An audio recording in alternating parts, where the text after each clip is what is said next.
Moin, ich bin Bente, studiere an der Uni Oldenburg und darf euch heute etwas über die Anerkennung von Prüfungsleistungen erzählen. Zu dem Thema gibt es immer wieder mal Fragen, insofern kann ich euch hier schon ein paar Dinge erklären. Dazu schauen wir uns einmal an, was Anerkennung überhaupt bedeutet und wer eure Ansprechpersonen zu dem Thema sind. Außerdem klären wir, wie das eigentlich abläuft, wenn ihr einen Antrag auf Anerkennung stellen wollt und wo ihr hilfreiche Informationen oder Unterlagen dazu findet. Am Schluss bekommt ihr dann auch noch ein paar wissenswerte Tipps. Also, los geht's!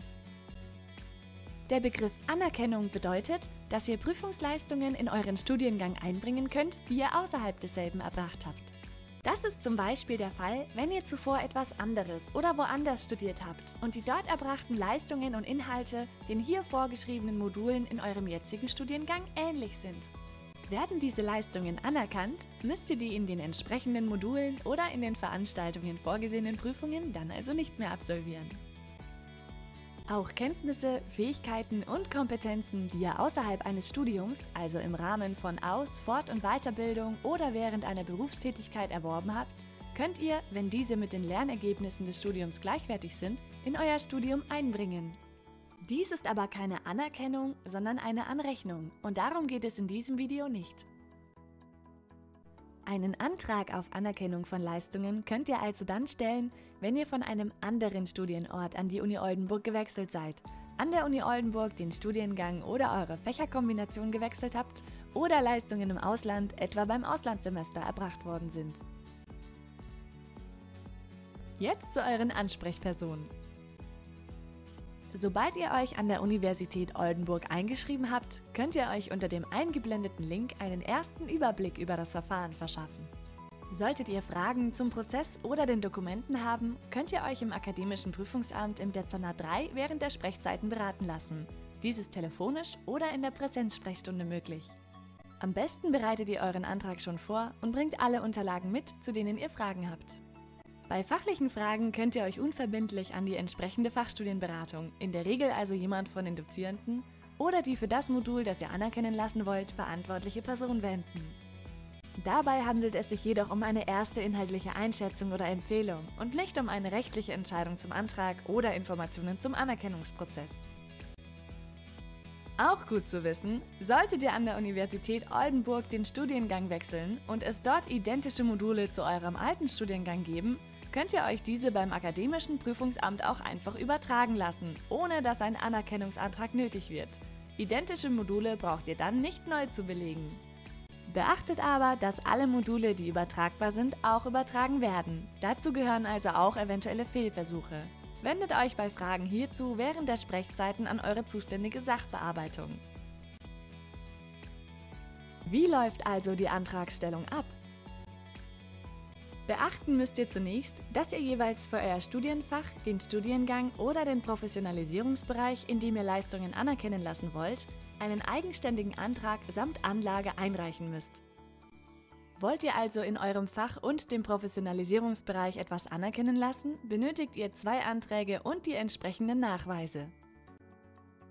Den Antrag findet ihr unter dem eingeblendeten Link nach Auswahl eures Faches. Diesen füllt ihr aus, unterschreibt ihn und fügt die entsprechende Anlage sowie Belege, zum Beispiel Notenbescheinigungen oder Zeugnisse an. Antrag und Nachweise solltet ihr dann in einer PDF-Datei zusammenfügen. Stellt ihr mehr als einen Antrag, benötigt ihr also auch mehr als eine Datei. Die Datei solltet ihr mit eurem Namen und dem entsprechenden Bereich benennen. Dazu hilft euch das folgende Muster: Name, Anerkennung, Fach oder Name, Anerkennung, Profbereich.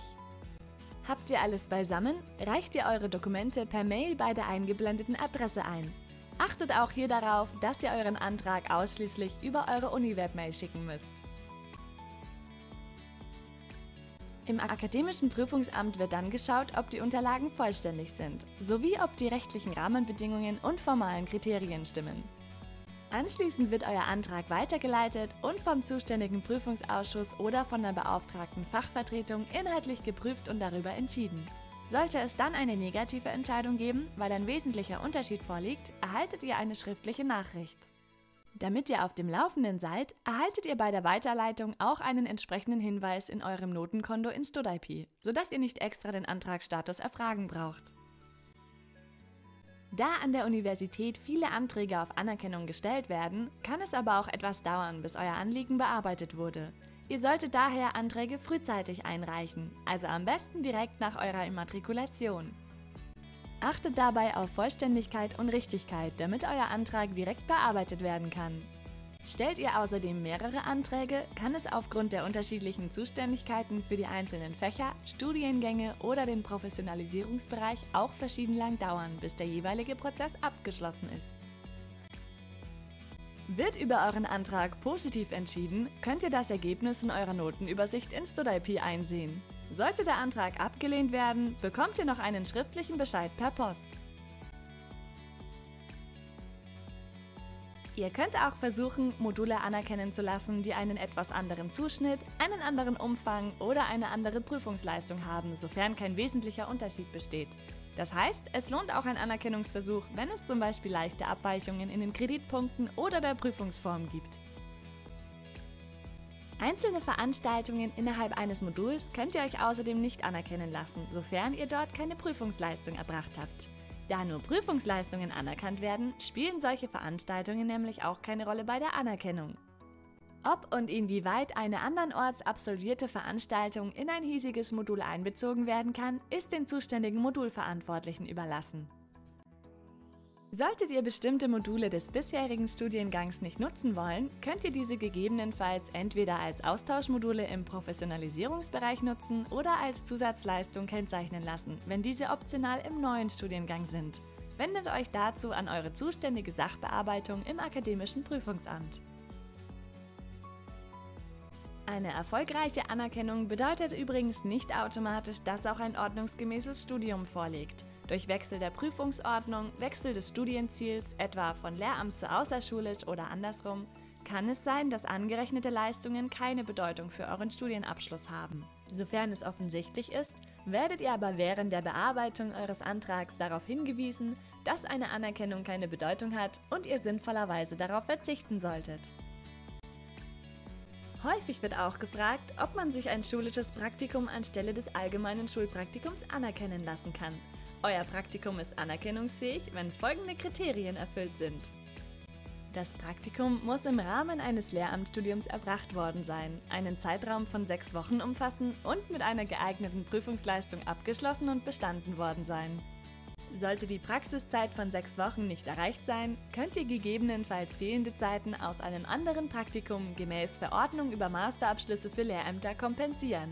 Den Antrag auf Anerkennung stellt ihr wie zuvor beschrieben. Nutzt auch hier für Rückfragen die Sprechstunde im akademischen Prüfungsamt. Jedoch ist es zur Orientierung manchmal hilfreich, Praktika zu absolvieren und zu nutzen, um Berufsfelder und Möglichkeiten kennenzulernen. Überlegt deshalb, ob es nicht sinnvoll sein könnte, die Zeit zu investieren. Für Fragen zur beruflichen Orientierung und zur Bewerbung und Recherche von Praktikumsstellen könnt ihr gerne einen Termin in der zentralen Studien- und Karriereberatung vereinbaren. So, das sollte erstmal das Wichtigste zusammenfassen. Hoffentlich habt ihr jetzt einen kleinen Überblick bekommen, der euch weiterhilft. Bei Fragen schaut gern auf die zugehörige, hier eingeblendete Website zur Information oder wendet euch an das Team Anerkennung. Viel Erfolg!